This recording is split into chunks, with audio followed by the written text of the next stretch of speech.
Edvards, varbūt tā pavisam īsi par spēli Valmierā, kas tur neizdevās, lai sasniegtu rezultātu. Protams, ka bija ļoti grūta spēle. Valmiera ir laba komanda.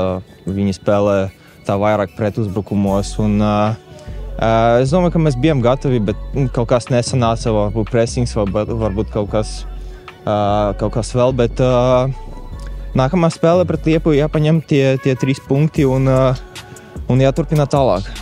Kā mēs vispār psiholoģiski jutāmies pēc tās spēles un vai esam atguvušies?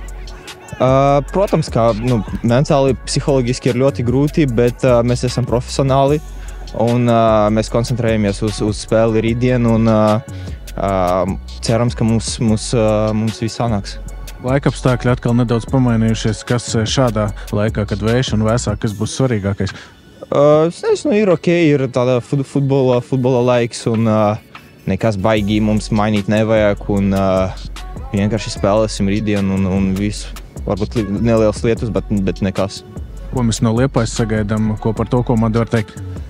Es domāju, ka arī vairāk tie pretuzbrukumi, agresīva komanda, daudz legionāru, spēlē vairāk uz emocijām, bet mums ir tā labāka struktūra, mēs zinām, ko mēs darām uz laukuma, un tāpēc domāju, ka viss būs kārtībā rītdien.